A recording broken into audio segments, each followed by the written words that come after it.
জাতীয় সংগঠন সংবাদ মাধ্যমৰ হেঁচাত বিহু বাতিল নকৰাৰ সিদ্ধান্ত উচ্চতৰ মাধ্যমিক শিক্ষা সংসদৰ অধ্যক্ষৰে বৈঠক আছু নেতৃবৃন্দৰ পৰিকল্পিতভাৱে প্ৰায়োগিক শিক্ষা প্ৰদানৰ আশ্বাস একাদশ দ্বাদশ শ্ৰেণীৰ পৰা বাতিল কৰা নহয় স্বদেশ অধ্যয়ন আৰু বিহু পাঠ্যক্ৰম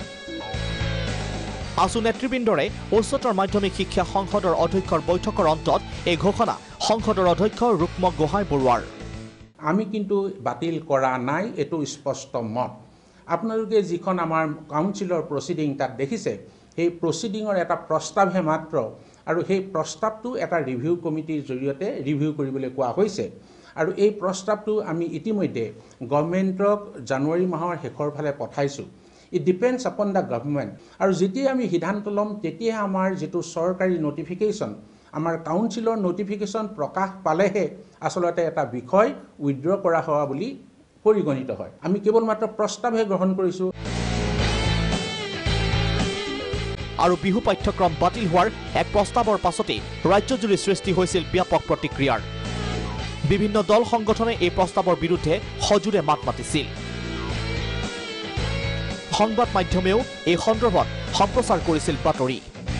কিন্তু সংবাদ মাধ্যমলৈ দোষ ঠেলা অধ্যক্ষই সোমবাৰে স্পষ্ট কৰিলে নিজৰ দুধৰ-মধুৰ অৱস্থাৰ কথা বিহু পাঠ্যক্ৰমক একাদশ দ্বাদশ শ্ৰেণীত অন্তৰ্ভুক্ত কৰিবলৈ গৈ অসুবিধাত পৰিছে বৰ্তমানৰ কাউন্সিল পূৰ্বৰ কাউন্সিলৰ অদূৰদৰ্শী সিদ্ধান্তৰ বাবেই বৰ্তমানৰ কাউন্সিল পৰিছে খোলঠেকত অভিজ্ঞতা সম্পন্ন পৰিদৰ্শকৰ অভাৱৰ বাবে সৃষ্টি হৈছে সমস্যাৰ বৰ্তমান সময়ত পৰীক্ষাৰ আগত আমি এটা সংকটত পৰিছো যিসকল এক্সটাৰ্নাল এক্সামিনাৰ হয় আৰু যিসকলে প্ৰেক্টিকেল লয় তেওঁলোকক বিভিন্ন অনুষ্ঠানৰ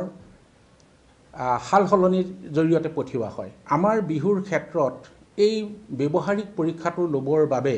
প্ৰথম সমস্যাটো হৈছে who will be the external examiner who will assess কাৰণ আপোনালোকে জানে যে বিহুৰ ব্যৱহাৰিক ক্ষেত্ৰত সেই ব্যৱহাৰিক পৰীক্ষা লোৱা পৰীক্ষকজনৰ সম্পূৰ্ণ জ্ঞান থাকিব লাগিব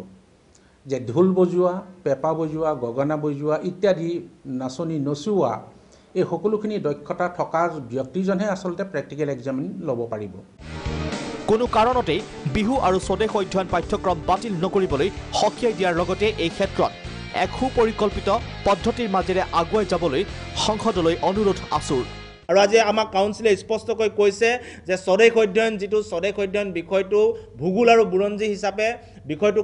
অন্তৰ্ভুক্ত কৰা হ'ব কোনো কাৰণত বাতিল কৰা নহয় আৰু ইয়াৰ লগে লগে বিহু যেটো বিষয় সেই বিষয়টো থিওৰি পাৰ্টটো ঠিকে আছে প্ৰেক্টিকেল অৰ্থাৎ ব্যৱহাৰিক দিশটোৰ ক্ষেত্ৰত কিছু ধৰণৰ অসুবিধাৰ সৃষ্টি হৈছে সেই অসুবিধাসমূহ দূৰ কৰিবৰ কাৰণে এলানি আলোচনা অনুষ্ঠিত কৰিব আৰু বিভিন্ন ব্যক্তিৰ পৰা পৰামৰ্শ লৈ কেনেকৈ ব্যৱহাৰিক আৰু প্ৰায়োগিক প্ৰেক্টিকেল আৰু থিওৰি দুইটাক পৰিকল্পিত ৰূপত আগবঢ়াই লৈ যাব পাৰি তাৰ চিন্তা চৰ্চা কৰিব আৰু কোনো কাৰণত তেখেতসকলে এই বিষয়টো বাতিল নকৰো বুলি আজি আমাক স্পষ্টকৈ জনাইছে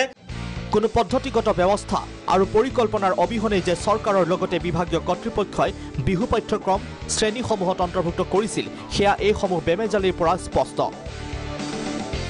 অৱশ্যে বিহু পাঠ্যক্ৰমৰ প্ৰায়োগিক দিশৰ আখৱাহ আঁতৰাবলৈ অতি শীঘ্ৰে শিক্ষামন্ত্ৰীয়ে আলোচনাত বহাৰ আশ্বাস শিক্ষা সংসদৰ অধ্যক্ষৰ ব্যুৰ' ৰিপৰ্ট প্ৰাগ নিউজ